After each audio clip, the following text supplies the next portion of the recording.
Itti yaanne. Itti yaanne. Qophiin kun torbanitti guyyaa tokko sa'aatii kanarraa jalqabee kan darbudha. Qophii kanaan aadaa fi afaan, duudhaa fi aartii, walumaa galatti jiruu fi jireenya guyyuu hawaasaa, maanguddootaa fi hayyoota keenya afeeruun waan keenya warra keenyaan isin bashannansiisaa kan barsiisan isiniif qoodna. Itti yaanne. Itti yaanne. Itti yaanne.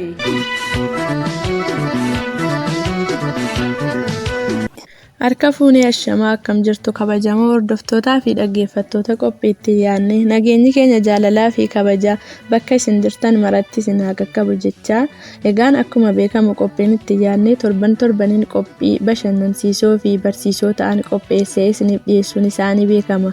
Maarreen dhaggeeffattoota keenya har'as qophiin itti yaanne keenya qophii isaa qabatee isiniif dhiyaatee jira. Dhaggeeffattoota keenya qophii keenya irratti yaada gaaffii fi qeeqa yoo qabaattan karaa toora bilbilaa istiidiyoo keenyaa Duwwaa 9 Duwwaa 8 79 93 65 irratti nuuf bilbiluun yookaan karaa ergaa gabaabaa nuuf barreessuu dandeessu isiniin jenna. Dhaggeeffattoota keenya FFM keessan Hawaas Xiyyeeffataa Yuunivarsiitii Mattoo 95.6 banattanii yaadaan eessayyuu hin deeminaan afeerraa keenya qophicha keessummeessuun isin faana kanan turu ani Daraartuu Alamaayyootti. Qophii keenyarraa waliin turtii gaarii.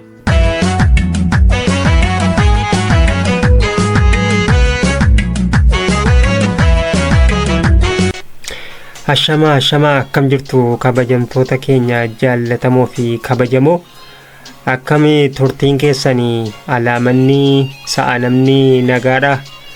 Tole gaa dhaggeeffattoota keenya turtiin keessanii bareedaadha jennee abdanna. Egaan dhaggeeffattoota keenya qophii keenya har'as kan isin barsiisaa isin bashannansiisa jennee yaannu isiniif qabannee dhumnee jirra.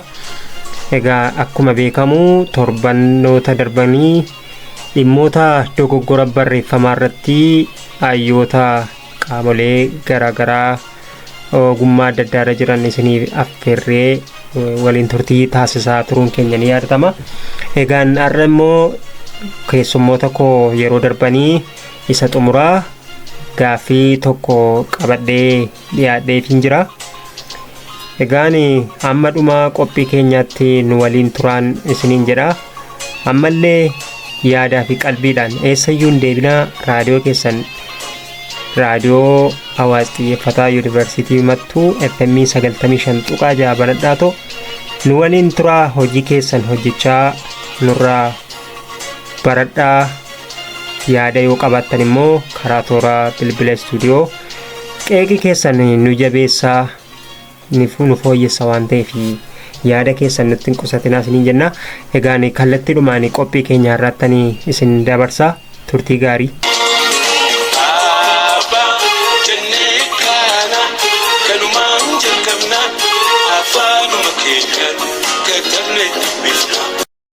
Tole walitti deebinee jirra. Egaan keessummoonni koo har'a gaaffii koo isa xumuraa irras ga'een jira.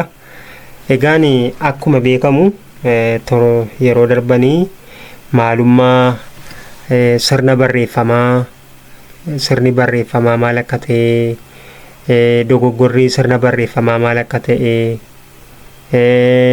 dogoggorri sirna barreeffamaa kun immoo akkamiin uumamaa sababni isaa maali yookiin ka'umsi isaa maali kan jedhu ilaallee turre. Egaa erga dogoggorri barreeffamaa kun kana jennee akkasuma immoo ka'umsa isaa sababa isaa kaafne mee akka hayyu tokkootti yookiin akka namaa afaan Oromoo kun akka guddatu barbaaddaniif akkasuma immoo egaa quba qaamolee adda addaatti qaburraa mee akka keessanitti maaltu formaata ta'uu danda'a jettanii yaaddu?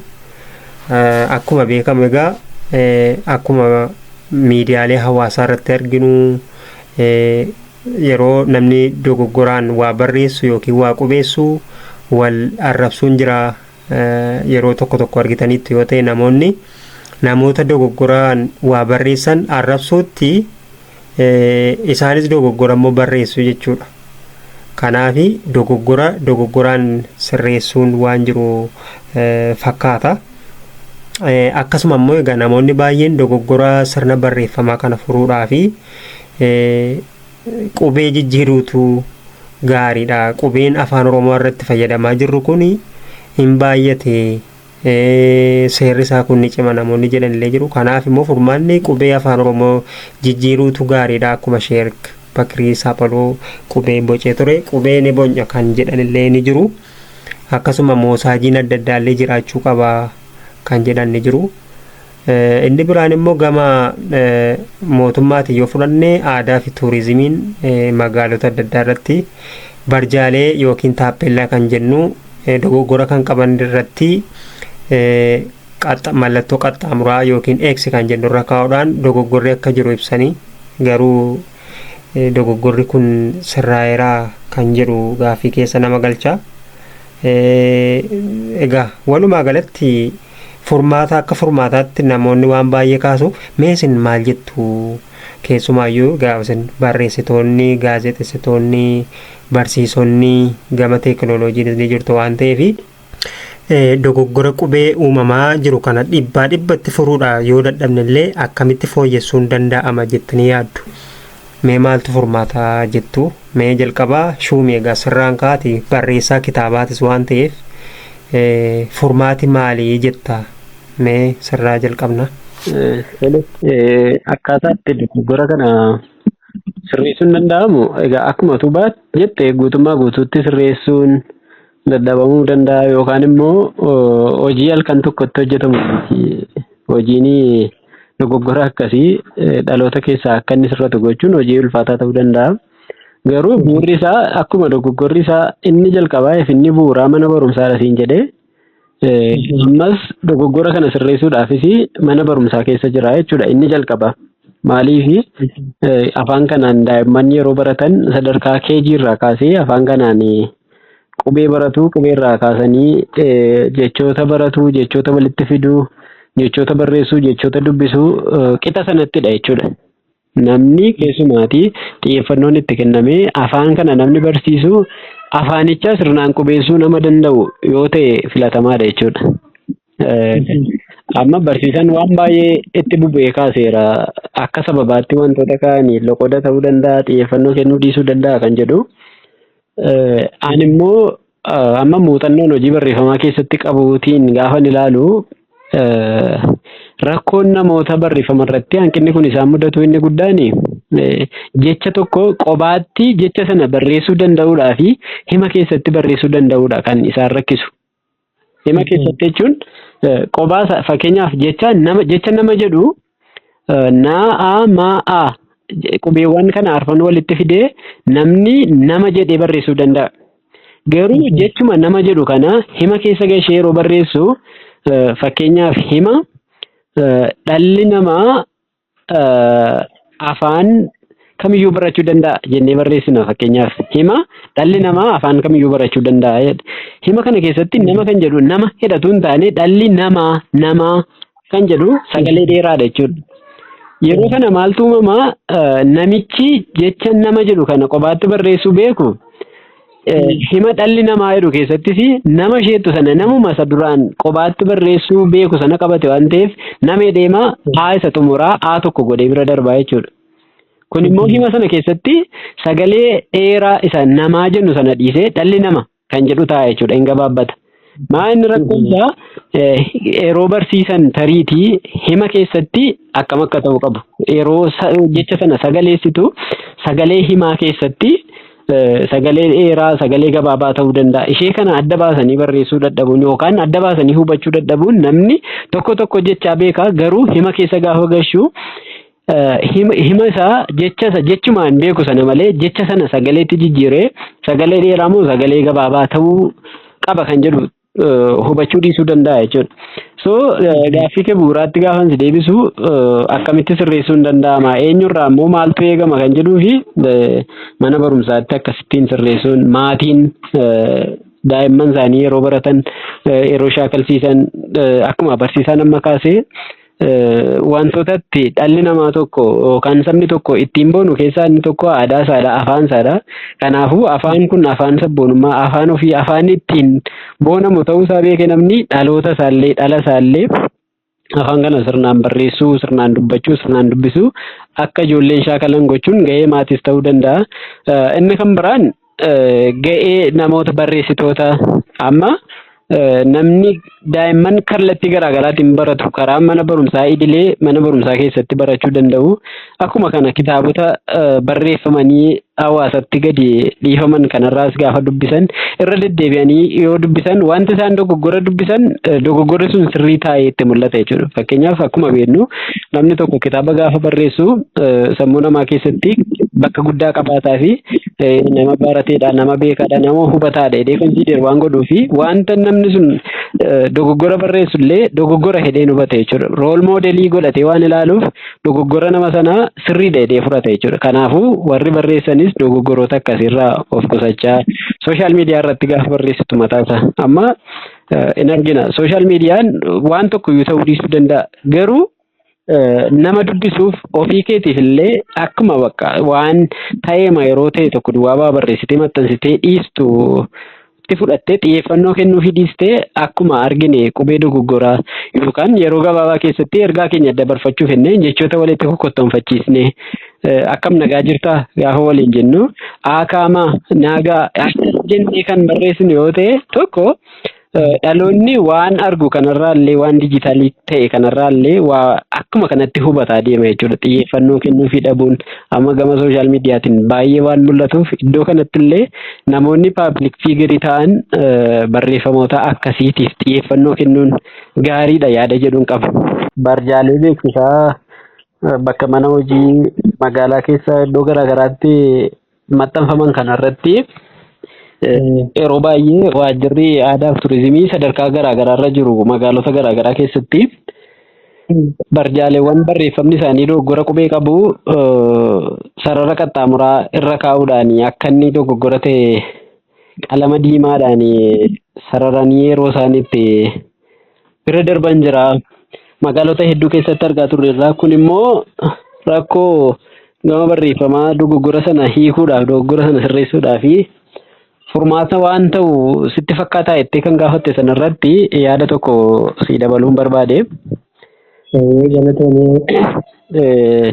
Yeroo na yaadadha kitaaba koo itti jabaadhu jedhu keessatti dogoggora sirreessuu kanaan waan wal qabatu seenaa barataa fakkii kaasu tokko barreessin ture. Innis maal jedha barataa fakkii kaasuudhaan baay'ee jajamu tokkotu ture.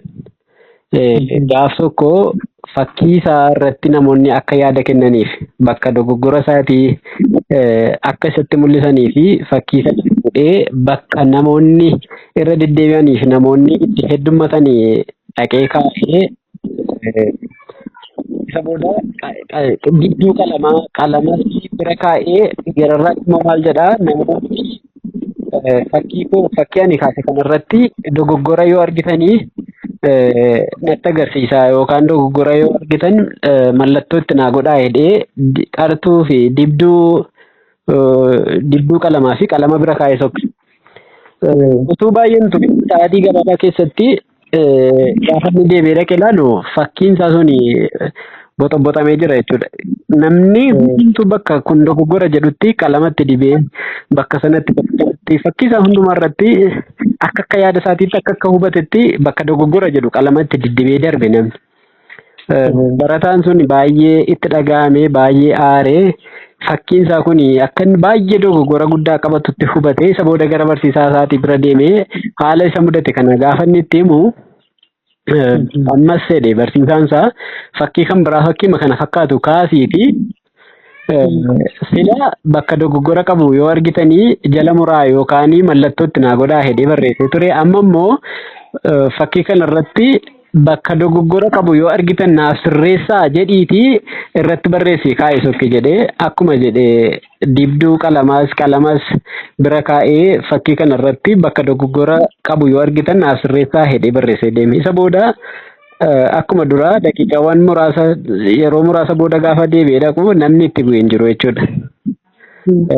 ajaa'ibsiifatee gara barsiisaa isaatiitti deebi'ee kunoo amma fakkii ani silaa dogoggora koo yoo argitanii naaf sirreessaa jedhee biratti barreesse kaa'ee namitti bu'een jiru.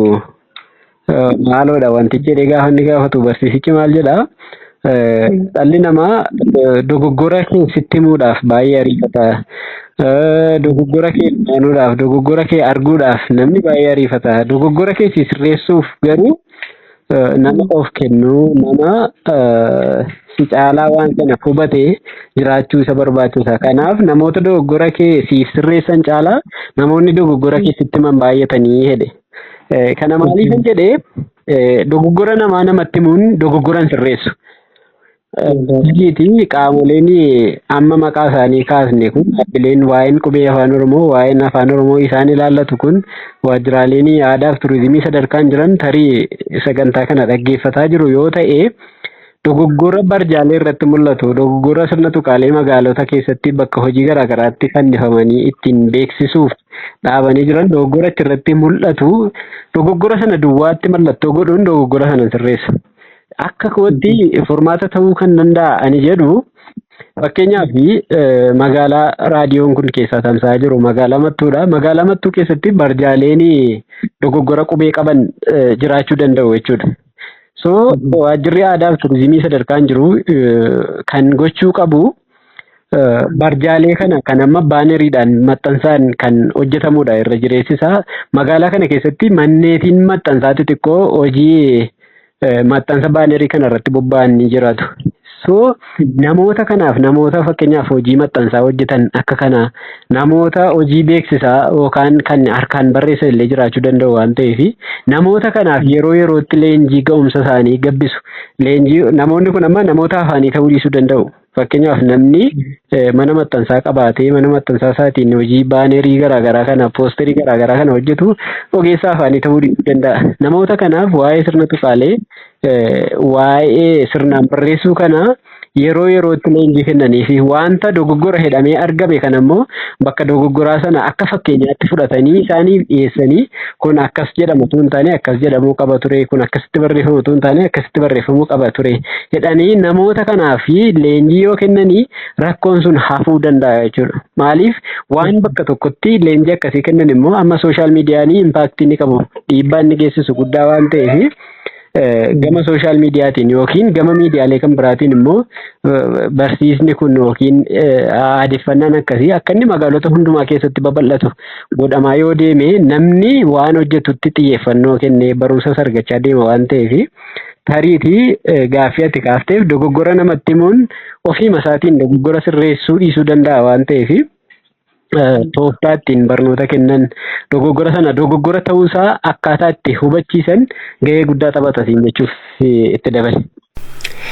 Tolee galatoomi Shuumii egaa achumaan waan itti nu dabaltu waan dhimma barbaachisaa waan ta'eef egaa akkuma beekamu yeroo ammaa kana kitaaboleen hedduun barreeffamaa jiru. Sababni isaa namoonni kitaabni afaan Oromootiin barreeffame kun uummata kana hin madaalu waan jedhameef namoonni baay'een egaa kitaaba barreessaa jiru. Egaa akkuma beekamu kitaaba barreessuun kaan afaanichuma guddisuuf kan barreessu jira, namnumti barreesseef kan barreessu jira, beekamtii argachuuf illee ta'uu danda'a. Egaa kitaabni sababoota adda addaatiif dinagdeef illee ta'uu danda'a. Haa ta'u malee egaa akkuma beekamu yeroo ammaa kana egaa kitaabota baay'ee ani amma kitaabota hedduu ilaaleen jira. Dogoggora hedduutu keessatti mul'ata. Namoonni baay'eenis illee kitaabota amma barreeffaman kana sababa dogoggora kanaa kanneen dubbisuudhaaf fedha dhaban illee ni jira. Egaa kun immoo guddina afaanii keessatti illee rakkoon uumaa dubbistoota illee hir'isaa deema waan ta'eef mee akka barreessaa tokkotti egaa muuxannoo qabduun kitaabni akkamiin barreeffamuu qaba keessumaa gama kitaabaa yeroo ammaa barreeffamaa jiruu fi dogoggora sirna barreeffamaa kanarratti egaa kitaabni akkuma beekamu iddoo adda addaatti socho'uu danda'a. Dogoggorri bakka tokkotti dogoggorame iddoo hedduu ga'uu danda'a jechuudha akkuma miidiyaalee hawaasaa kana. Mee kanaan wal qabsiisi yoo ta'u nu kaasi. Dhugaa dubbachuuf akkuma tu kaaste amma kitaabota akkas barreeffaman kanaan dura kitaabni afaan oromootiin barreeffamu muraasadha jedhamee komatamaa ture. Amma kallattii garaagaraatiin namoonni gulantaama garaagaraarra jiran kitaaban barreessu baay'ee fakkaatu malee lakkoofsa qabamee gaafa ilaalamu ammayyuu muraasadha. Garuu immoo akkuma yeroo garaagaraatti namoonni ogeeyyiin garaagaraa kaasan qulqullina isaa irratti waan xiyyeeffatame miti jechuudha. Amma gulaaluudhaafis hojii diizaayinii yookaan saxaxa isaa hojjechuudhaafis kitaabileen namoonni gulantaa garaagaraarra jiran barreessan na biran qaqqaba jechuudha. Kitaabota kana gaafan ilaalu baay'een isaa gama sirna qubeessuu, sirna qubee, sirna tuqaalee, sirna barreeffamaa kanaatiin hanqina guddaan mul'atu jira jechuudha. Kun immoo maalirraa madda? Namni waan barreessu sana irratti beekumsa qabaachuu danda'a. Garuu immoo saayinsii afaanii kanaaf sirna barreeffamaa afaan Oromoo kana irratti beekumsa inni qabu laafaa ta'e natti mul'ata jechuudha. So ati beekumsa saayinsii barreessuu immoo rakkoo kanaan dura kaasaa ture sana fiduu danda'a jechuudha dhaloota keessatti. Kanaafuu barreessitoonni maal ta'uu qaba? Fakkeenyaaf ofii isaaniitii tariitii gulantaa tokkorra erga ga'anii booda haalotuma sila kaasaa ture kanatti ittiin afaan Oromoo kana sirnaan qubeessuu isaanii rakkoo qabaachuu danda'a ta'a. Garuu immoo sababaama dandeettiin sirnaan qubeessuu isaanii rakkoo qabaatuu fi yoo waa barreessuu irraa obsatanii akka sirraatiin immoo beekumsi yookaan ogummaan yookaan muuxannoo isaan saayinsii qabu immoo dhaloota kan ga'uu dhiisuu danda'a ta'a jechuudha. Kanaafuu kitaaba sana ofii isaaniitii qofa jirma isaa wajjin gara hawaasaatti gadi baasuun dura nama ogummaa sirna barreeffamaa kana qabu quunnamuudhaan akka inni gulaalu gochuudhaani karaa danda'ameetiin kitaabni sun kitaaba saayinsiin isaas eegamee sirni barreeffamaa isaas immoo gaarii ta'ee akka dhaloota bira gochuu irratti hojjechuu qabu yaada jedhuun qabu. Shuumii guddaa galatoomii mee amma immoo kallattiidhumaan barsiisaa lalisaaf ni carraa kenna. Galatooma barsiisaa guutaa galatoomaa jechaa kana tokko jalqabarratti waan keessa dabarre ofii keenya akkamittiin barannee har'aa qubee afaan Oromoo kana irratti dubbachuu keenyaaf illee sababa kan ta'e hanga ta'e amma guutuu ta'uu baatullee fooyyee qabaachuu keenyaaf sababa kan ta'e maanni dhaloota ammaatiif immoo muuxannoo keenya akkamittiin hiruu dandeenya kan jiru irratti dubbachuu danda'ama. Nuti amma dhaloota amma barataa jiruu fi ofii keenya wal bukkee qabnee gaafa ilaallu garaagarummaan nu gidduu jira. Tokko mana barnootaa kutaa tokko jalqabuu keenyaan dura maatii birattis yookaan immoo xiyyeeffannaadhaan hanga ta'e manatti shaakalleetu kutaa tokkoffaa mana barnootaa seennee jechuudha. Malee tokko jenneeruma mana barnootaatti hidhannee jennee zaarran geenye jechuudha. Kan biraa immoo yeroo barannee fi amma gidduu garaagarummaan jiru manni barnootaan illee yookaan immoo dhaabbileen barnootaa illee amma odeessituun taane yookaan immoo amma dubbatuun alitti xiyyeeffannaa isaa baay'ee xiqqaadha. Kan keenyaa fi kan warra amma jiran wal bukkee qabnee gaafa ilaallu baay'ee siiresiidha jechuudha. Yeroo kan keenya baay'ee tokko maatiin cimaadha, maatiin si hoogganaa, manni barnootaa hooggansa cimaa qabaa, xiyyeeffannaa kennaa, even barataan yoo qubee dogoggora illee adabbii qabaa waan garaagaraa kun akka nuti har'a qubee afaan Oromoo irratti dubbannuuf illee ofii keenyaallee amma ta'e qubee afaan Oromoo irratti of eeggannoo kan godhannuuf ka'umsa nuuf ta'eera.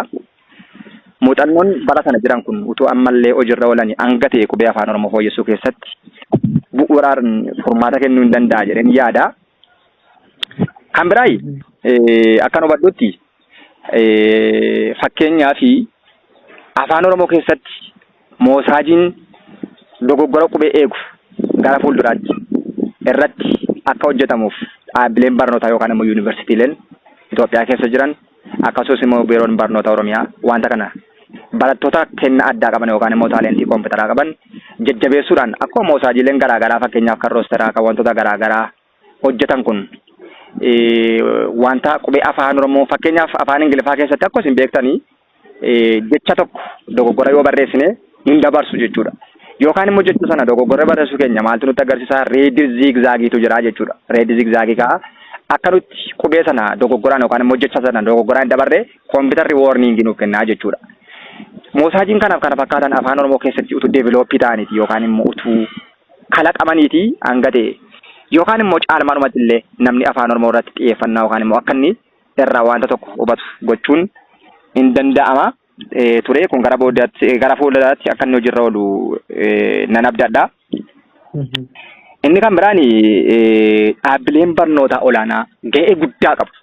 Fakkeenyaaf yuunivarsiitiileen kolleejonni isaan kun ga'een isaanii baay'ee guddaadha jechuudha. Tokko barsiisota afaan Oromoo barsiisan gara fuulduraatti warri leenji'anii ba'an xiyyeeffannoodhaan irra xiyyeeffatamee namni ga'umsa afaan Oromoo qaba jedhamu gara barataatti akka inni ergamu gochuun kanaan dura dadhabinni akka inni jiru beekna. Barsiisaadhuma afaan Oromoo yookaan immoo barsiisotuma afaan yoo ilaalle hedduun isaanii hanqina gurguddaa qabu. Isaan kana irratti xiyyeeffannaadhaan dhaabbileen barnoota olaanaa utuu irratti hojjeteeti hanga ta'e kana irratti furmaata kennuun amma ta'e furmaata argachuu hin danda'ama. Kanaaf dhaabbilee barnoota olaanaa irraa ga'ee guddaatu eegama jedheen yaada. Inni kan biraan maatii barataadhaaf leenjii hubannaa kennu kuni ga'een isaa kan eenyuti yoo jenne kan biiroo barnoota Oromiyaati. Maaliif sababni isaa kan nuti irratti haasaa jirru qubee afaan Oromoo waan ta'eef kallattiidhaan dhimmi afaan Oromoo kan inni irratti xiyyeeffatu yookaan immoo abbaan dhimma kana hoogganu biiroo barnoota Oromiyaadha waan ta'eef biiroon barnoota olaanaa Oromiyaa illee maatiidhaaf maatiin barataasaa akka hoogganuuf akka hordofu akka inni baruuf maatiidhaaf illee leenjii gabaabaa kennuun ga'ee qaba ture jechuudha biirooleen barnoota Oromiyaa fi dhaabbileen barnoota olaanoo. Barataa fakkeenyaaf maatiin ijoollee isaa manatti akka inni shaakalchiisu yookaan immoo namuma muuxannoo qaban naannoo jiran manatti illee sirna qubee kana irratti xiyyeeffatee akka inni shaakalu gochuudhaaf kaka'umsa biiroon barnootaa akka godhu ga'ee guddaa qaba jedheen abdadhaa. Kanaaf isaan kanarraa wanta guddaatu eegama jechuudha. Bifa kanaan yoo deemne tokko moosaajiin afaan Oromoo utuu hojiirra oolee dhaabbileen barnootaa olaanoo ta'an wanta kana xiyyeeffannaadhaan dhimmicha qabatee utuu irratti hojjete manneen barnootaa gadaanaa yookaan barnoota bu'uura boruullee dhimma kanarratti xiyyeeffannaadhaan utuu hojjete dogoggorri qubee afaan Oromoo hanga ta'e irra adeemuun adeemsa keessa akka inni danda'amu nan abdadha jedheen yaada. Tole baay'ee gaariidha. Ani waan muraasumaan kaasaa booddee barsaan dabaluu danda'u ammasi. Ani furmaata jedhee kan yaadu jalqabatti wanti shaakalame kamiyyuu barama yookaan qubeessuu kana miti wanti sanarrayyuu caalu nama shaakalama. Namni shaakaleeti nama operaasyooniyyuu ofiisi jecha afaan Oromootii miti actually. Nama baqaqsanii yaalanii lubbuu isaayyuu kan baraaran shaakala keessa barnoota keessa waan ta'eef osoo shaakalame osoo namni akka gatiitti laatee baali'uutti laatee waan kun afaan kooti afaan kun dhiigaan dhufee lubbuu namoota baay'eetutti darbeera jedhee gatii sanaan osoo ilaale gatii guddaatti itti laatee inuma shaakalaa inuma bara tokko kanadha. Garbiraan wanti mootummaa biraa fooyya'uu qabu mootummaatti quba qabuu qofaaf yookiis waajjira wayiitti quba qabuu qofaaf wal ceephaa'uuf miti kana kan kaasnu garuu kutaan jalqabaa tokko lama sadi kutaa afur amma kutaa afuritti iddoo baay'ee murteessaadha. Iddoo itti barataan tolus iddoo itti barataan baduusidha. Achitti barsiisan gahoome ibin sadarkaa yuunivarsiitiitti namooti olaanoon barsiisan kun yoo kutaa gaditti barsiisan yaada jedhu waan yaada dhuunfaa kooti. Sababisatu iddoo ka'umsaati waan ta'eef namni achii bade immoo ol ba'ee fooyyeffachuunsaa waan hammaataa ta'uuf kana kaasa. Garuu keessa darbee barsiisoti gosa barnoota birootiin baratanii ba'an barsiisuun sun guutumaa guututti dhaabbachuu qaba. Furmaata dheena manaan kun. Namni ogummaa sanaan eebbifamee kwaalifaayi ta'e iddoo sanaati barsiisaa osoo ta'e waan kun hin furama waan jedhudha. Garbiraan afaan waliigaltee qofaa fi ilaalcha jedhu san keessaa bahuutu nurra jiraata. Afaan kan biraa wajjin nu rakkachaa oolla. Afaan keenyaaf gatii laannu yoo ta'e of tuffachuu guddaadha waan ta'eef iyyuu dhalooti gama sanatti hubachuutu irra jiraata. Gatii laachuu fi qabna jechuudha. Gatiin itti kaffalamu isaa baruu qabna. Inni garbiraan ani barsiisaa nama waa kaasanii turanii akaadaamiin afaanii osoo jiraate furmaata ta'a. Akaadaamiin afaanii dhabamuun abbummaansaa yookiis itti gaafatamummaa kan fudhanne ta'eera. Fakkeenyaaf warra Inistituutii Qo'annoo fi Qorannoo Afaan Oromoo, Aadaa Oromoo kanarratti hojjetan jiran kan yeroo laallu gaheen keenya qo'achuu qofadha, qorachuu qofadha, qorannoo immoo deebinee dhiyeessuu qofadha. Aangoo itti gaafatamummaa wajjin hin laatamneeti. Hamma ta'e aadaa turizimiitu aangoo sana of harkaa qaba. Aangoo of harkaa qaban sana immoo fayyadamaa jiran isaan hundiyyuu.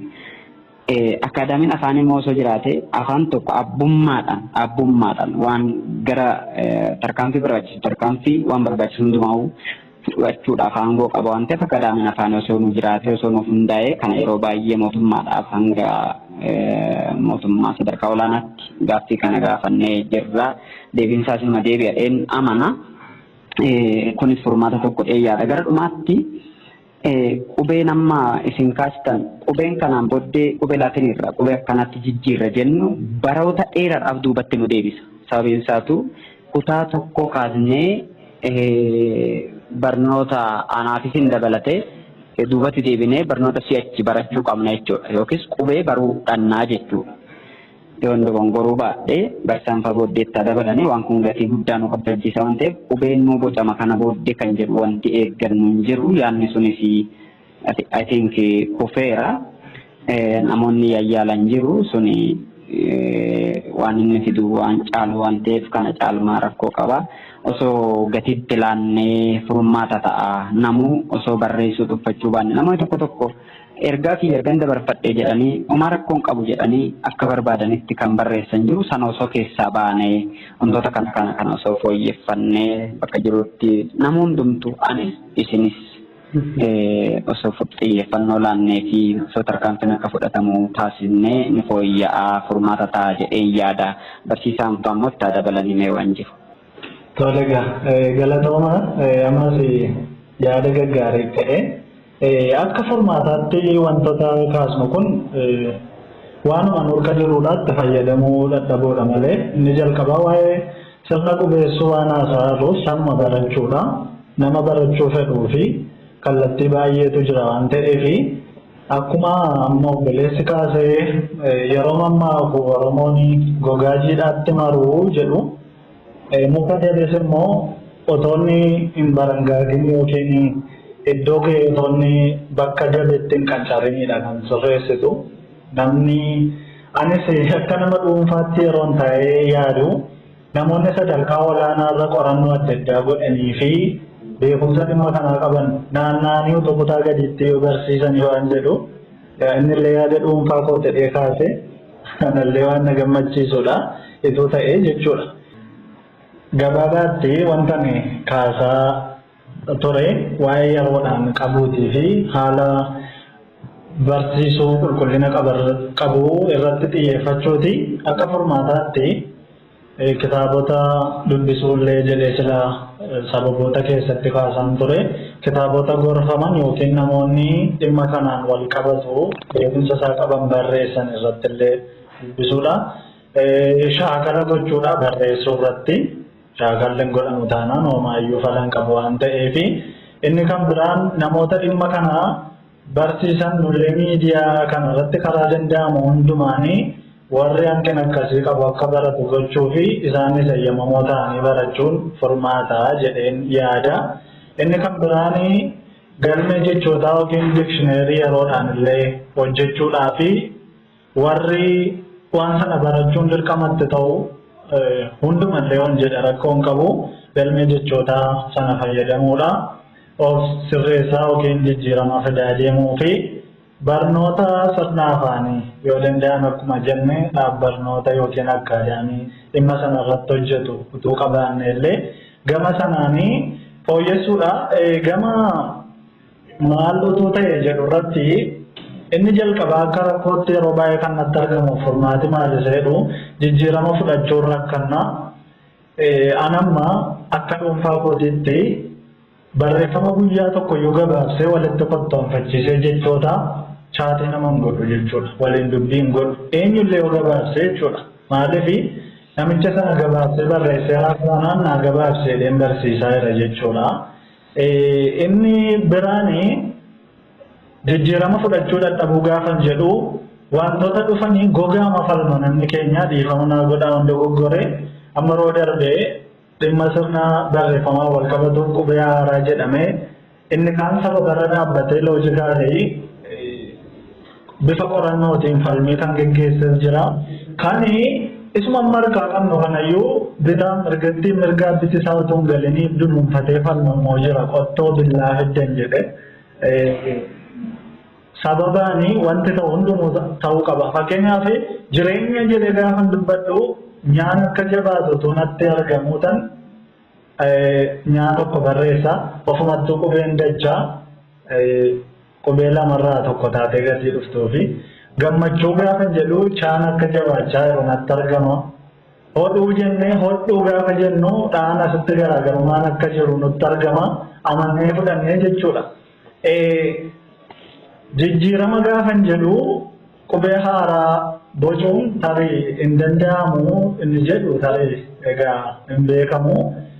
Rakkoo booddeetti nu deebisa. Kitaabota baay'ee barreeffame wanta baay'ee kana dura godhame immoo kisaaraatti jijjiirraayii irra jedhu yoo wal qabate hin danda'amu kan jennu malee irratti hojjechuun numa danda'ama ture.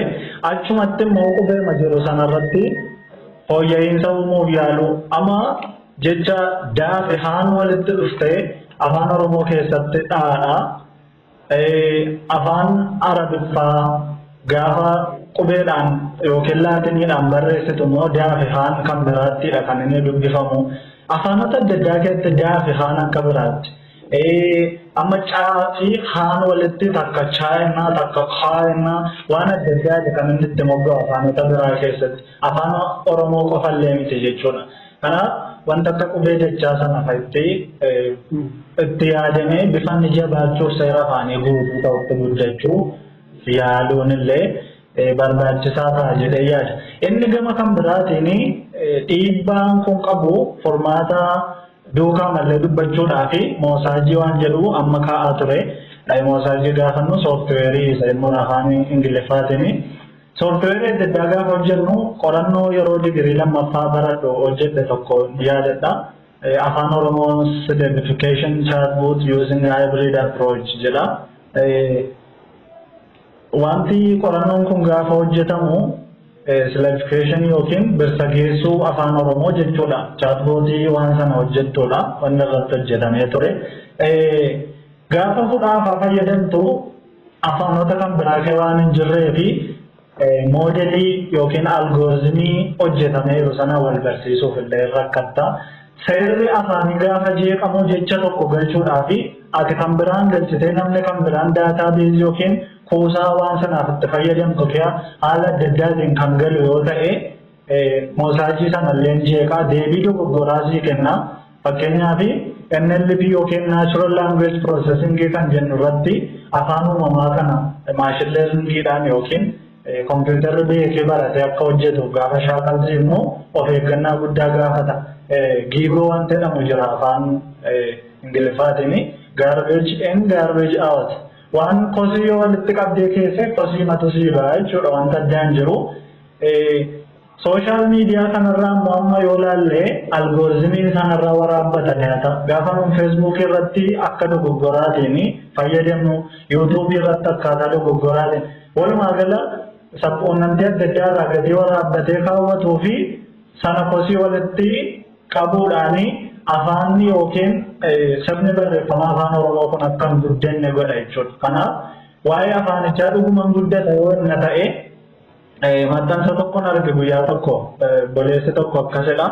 Afaanni haa guddatu jettaa afaanati taaksii yookiin baajaajii keessa teessee ittiin haasa'uun sitti ulfaatu eenyu abbaan see guddisuu jedhee maxxansa ture. Dhugaadhuma akka guddatu afaan tokko barbaada. Wanta afaanni sun akka guddatu barbaachisu immoo goonu yoo ta'e kolfadhaa qamaleen immoo du'asee kolfiti jedhanii. Kanaafi waan gochuu dandeenyu hundumaa yoo goone barbaachisaadha. Qorattoonni irratti hojjechuu gama mootummaanis akkuma amma ka'ee qubatti qabuu duwwaa osoo hin ta'in garuu waan hojjetamuuf tumsa kennu dhimma qormaata kutaa kurnaffaa 12ffaa wal qabatu irratti illee barattoonni akka isaan sirriitti irratti hin hojjenne hin dubbifne waan godhuufi afaanni bu'uura jechuudha. Fakkeenyaaf amma afaan Ingiliffaa barbaachisaa international language yookiin afaanii addunyaati jennee itti fayyadamna. Isa ofii qabnu immoo qofsisaa deemna yoo ta'e afaan kaleessaa miilla tokkoon dhaabbatee Waaqayyoo dhiiga warra qabsaaniitiin deebisee har'ammoo deebisnee balleessuudha jechuudha. Saawwa yookiin horii abbaan gaanfa cabsee ormii jabaasa jedhanii qubee jallisaa barreessee nama kan biraan afaan tokkummaa beeku jechuun hin danda'u jechuudha. Kanaaf gama moosaajiitiin illee namoonni moosaajii yookiin sooftiweerii adda addaa hojjechuu danda'an dikshineerii haa ta'uu diskitooppii yookiin kompiitarota adda addaa irratti fayyadamuu kan dandeenyu weebsaayitii adda addaa irratti illee akka fayyadamnu ofirratti hojjechuun barbaachisaadha. Daa'imman illee wanta isaan ittiin baratan hojjechuu waan jajjabeeffamuudha waan ta'eef yuunivarsiitoonni kolleejiiwwan akkasuma namoonni qorannoo adda addaa godhanii xiyyeeffannaa gochuudhaan irratti akka hojjetanii kun furmaata sirna kana yookiin sirna barreeffamaa akka eegnu nu gargaaranidha jedhee yaada. Dhiifama waan dheeressee barsiisaa guutaanis obboleessi keenya gaazexeessa walii qaanillee galatoomaa.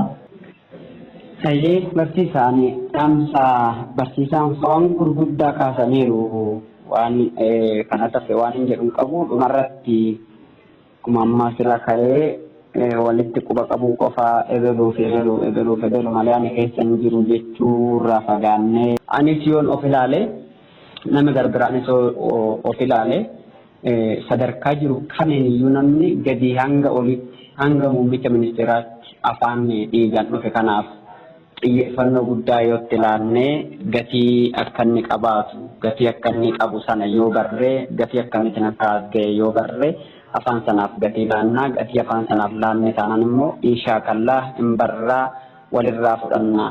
Wal dhaga'uu dhabuun rakkoo guddaadha. Barsiisaan sila kaasaa turanii namni gogaa falmuun waan nama barsiisan jedhan sun nan qooddadha. Dogongora ta'uusaa osoo karaa seerluga afaaniitiin amansiisuudhaaf yaalanii lakki kanadhaan akkanattiin waliigalteedhaaf sanarra rakkoon qabuun jechuun sun gatii nu baasisa waan ta'eef osoo sanarraa fagaannee afaanichaaf gatii laannee waan itti quba qaburra immoo karaa ittiin wajjin waloodhaan fooyyessiin irra osoo hojjennee nama fooyyaa waan fooyyofne hin jiru. Jalqabbiin jiru gaaruma amma yuunivarsiitiileen waan kanarratti hojjechaa jiru isin dabalatee waan argaa jirru gaggaaridha. Ittuma fufaa itti fufnaanus akka miidiyaattis akka barnootaatti jechuuf galatooma. Tole dhaamsa addaallee hin qabu.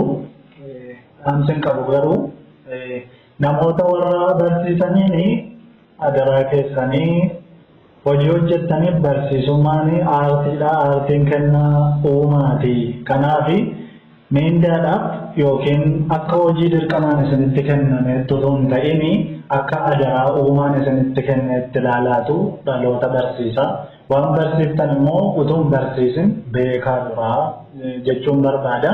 Namni waan beekee barsiisuun ittiin ulfaatu waan ta'eef yeroo tokko maaliif kana fooyyessitu gaafa jedhamu ani gara baadiyyaarraa haalli naan mijatu kitaaba argeen bitadhu yaadee dhutu ba'a. Namni dhimmiin waan hin goone hin jiru waan ta'eef dhimmaan jedha. Warra baratuunis immoo gaafa barattanii mana barnootaa deemtanii barumsa yeroof barachuudhaan utuu hin ta'in hawaasa tajaajiluuf an deema jedhaati akka adaraa hawaasaa san harka jiruuf adaraa uumaa akka ta'etti ilaalaa jechuun barbaada.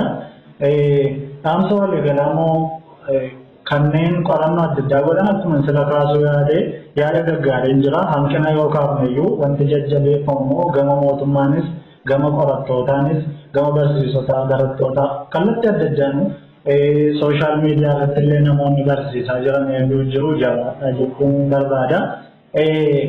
Wantoota tokko immoo loojikiidhaan yookiin sababaan itti amannee gochuu kan jedhu suni irra deebi'ee yoon dubbadhe dhiifama. Guyyaa tokko otoon barsiisu jechuudha daa'immanii qubee A barreessee kan gaafadhe Aadhaa jedhanii A miti alfaa jedhamaan jedhanii barataadhaanii dhageenyaan beeknu jedhanii kutaa 4 hanga 7 barattoota baratanidha. Baan immoo beeks yookiin beektaa jedhamaan jedhanii eessaafitti barsiisa gaafanaan jedhanii alfaanii aleef kan jennu kuni gaafa saawaarraa yookiin fakkii horiirraa dhufe. Baanii beet kan jennuu fi beektaa kan jennu girikiidhaanii fakkii mana kan argisiisu gamma gmail jenna daaletii jenna moggaasa maqaa ofii qabu eessaa akka dhufan callisee miti hieroglyphics irraa hiikamu ta'uu ofii qaba.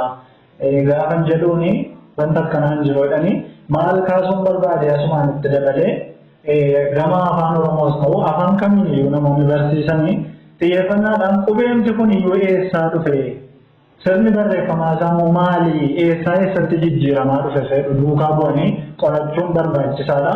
Nuun amma afaan Ingiliffaarraa egaa Laatin leetar jenna ani Laatin leetarii achiin darba jedhee tayyaadha.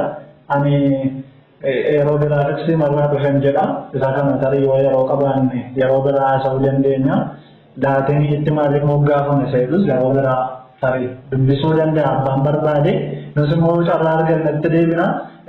Gabaabaatti garuu afaan Ingiliffaarraa waraabni 26 jennee ishee dachaas walitti qabanneetuma waan fayyadamaa jiru namoonni itti fakkaatu jiraachuu danda'a. Akka sana osoo hin ta'in dadhabbii baay'ee waan qabuu fi itti fufnee qorannoo guddaa irratti gochuuf barachuu barbaachisaa. Kanaaf laafina galatooma jechuun barbaada.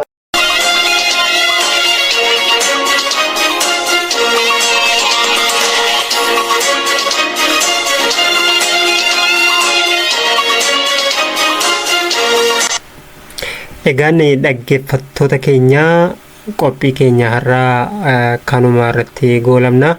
Egaa keessummoonni koo Shumii Abarraa gaazexessaa barreessaa akkasuma ogeessa dinagdee barsiisaa Lalisaa Geetanee barsiisaa odeeffannoo fi teekinooloojii akkasuma barsiisaa Karrasaaqii Bultii Yuunivarsiitii Mattuutti muummee barnootaa teekinooloojii fi barnoota bulchiinsa odeeffannootti barsiisaa kan ta'an akkasuma gaazexessaa Oliiqaa Girmaa qopheessaa qophii afaanotaa fi faana afaan Oromoo raadiyoo faanoo irraa qophii keenya irratti hirmaachuudhaan afgaaffiin waliin taasisuu keessaniif guddinee isin galateeffanna. Egaan dhaggeeffattoota keenya qophicha qopheessuu fi keessummeessuudhaan isin faana kanan ture ani Guutaa Dirbabaati. Torban immoo qophii biraatiin walitti deebina. Amma torbanitti nagaa fayyaa ta'a.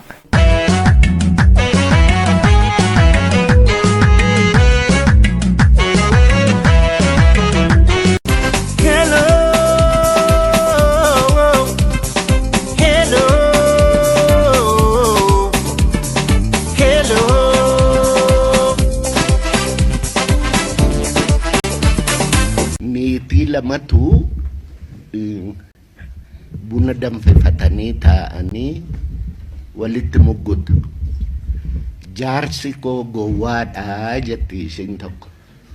Gowwaan akka jaarsa kiyyaa takkumaa lafa kanarra hin jiru jetti. Wuy ati hin beekne malee kan kiyya too argite immoo kiyya kan kee harka 10 caalaa gowwaadha jetteen. Amma akkamoo yeree Jani mego wuma dhirsa kiyyaan si garsiisa jetteeti yaamte sahanii miila qabu tokko beeytu maal kuuraa jedhama sahaniin kun miila qaba miilli isaas sahanii fakkaatti jalli ishee kan ittiin hojjettu sun dhaqii zayitii bitii jettee sahanii itti kennite birrii 10 itti kennite. Zayitiin sahani guutu birrii 5 kanaaf iyyuu geessee zayitiin buusii jedha abbaa suuqiitiin itti buuseeti kan birrii 5 itti buusee naan sahaniin guutee naan eessattiin sii buusaree jennaan gadi garagalchee kuno garanatti daaguuti jedheen amma miila isheettis guuttee fi amma eeganni guute immoo isa immoo garagalchee qadaaddatee fudhatee hoggaa dhufu zayitiin sahani keessa hin jiru. Ilaa kunoo jaarsi koo kana fakkaataa beekii jettiin. Ishiin immoo kakiyyan si garsiisaa jetteeti midhaan quunnaa 2 mataarra keessee dhaqee amma daaksisii kottuu jettee laga baaburaatti ergite. Namichi laga baaburaa dhaqeetii taraa eegaa midhaan geesse sana boraafatee achumatti rafe. Isheen immoo duukaa dhaqxee bishaan oo'iftee mataarraa haaddee nyaaras irraa haaddeetti deebitee galte. Amma gaafa taraan baaburaa ga'uu hirribaa kaasanii aboo daakkadhu jedhanii ni daakkatee midhaan baatee fide mana. Gaafa fiduu balbala irra ga'ee itti balbala rukutee jennaan gadi baatee maal barbaadda eenyu ati jettiin niitiin. Ndee maalee siitu baabura daaksisi jedhee na ergee miti jennaan. Ndee hin maraatti moo ani eessattiin si beeka jettee daawwitii fiddeetii dura qabdee mee ifilaali amma dhuguma manni kun kan keeti ati dhuguma addana manni kee jettee waggaa dura qabdu mataan haadame nyaarri irra hin jiru namichi of wallaale dhaabbatee laaleetii manni kunis kanuma kiyyaa jedhe atis niitiyuma kiyyaa anumatu ana miti. Hello, hello, hello.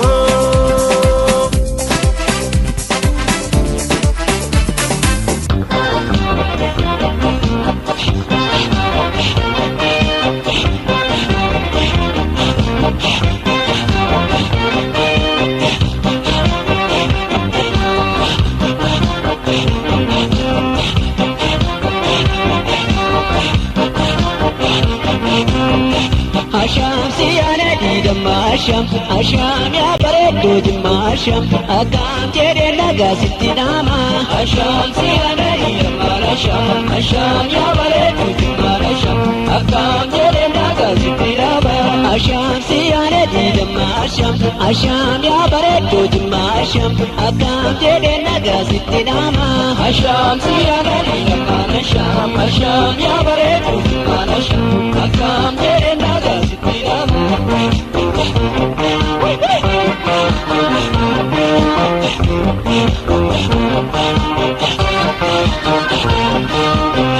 Ezaram zaram zarabika ezaram shake zaram zarabika ezaram shake diyadan dargama ezaram shake karisar mike ezaram shake muka gatirati ezaram shake tabrisa punya ke ezaram shake yero hunda arkan ezaram shake kakabu kama ke ezaram shake mastayan ta ezaram shake Ansif garbage shake zaram shake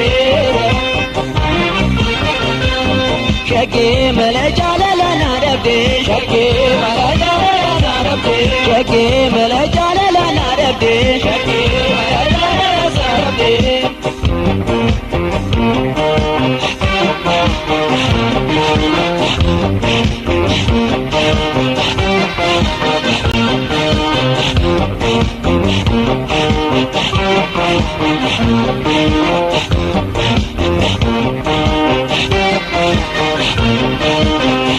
Asham siyana di damasham, asham ya baredo dimasham, agam jede naga sitti nama. Asham siyana di damasham, asham ya baredo dimasham, agam jede naga sitti nama. Asham siyana di damasham, asham ya baredo dimasham, agam jede naga sitti nama. Asham siyana di damasham, asham ya baredo dimasham, agam jede naga sitti nama.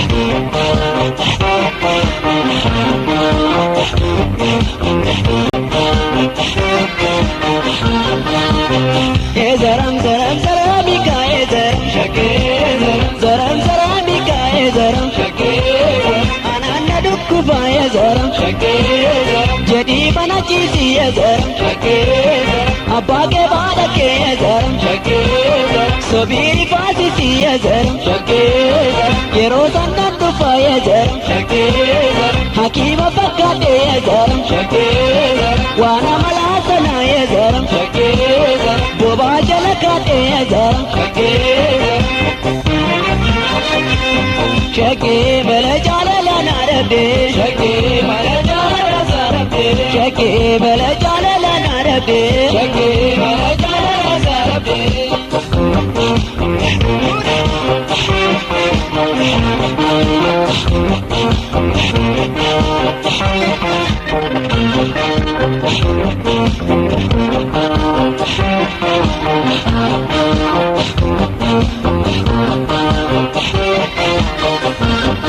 ويونا كامي كامي ملي ويونا شامي كامي ملي ويونا شامي كامي ملي ويونا شامي كامي ملي ناشبا جاتي جاتي كيو سكارا كايمالي سامي ميدون كودي نراس جاني كيو والسار فتن مالي سامي ويونا شامي كامي ملي ويونا شامي كامي ملي ويونا شامي كامي ملي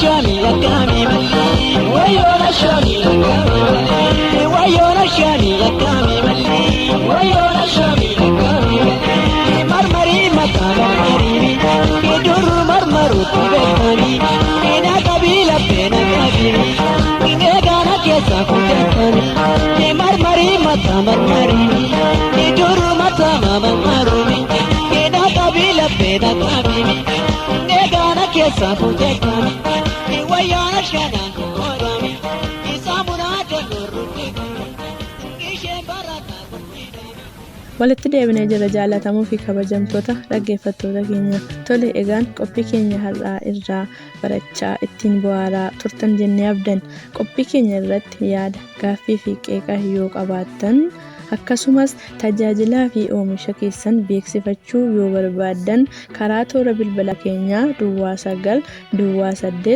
79 93 65 irratti nuuf bilbiluun yookaan nuuf barreessuu dandeessu isiniin jenna. Egaan dhaggeeffattoota keenya tamsaasa kallattiin hayyoota afaanii affeerree dhaggeeffattoonni yaada isaanii akka ibsatan dabalataanis asoosamni raadiyoo yeroo dhiyoo keessatti asirratti darbu waan jalqabuuf hirmaattota qophichaa akka taatan affeeramtaniitu.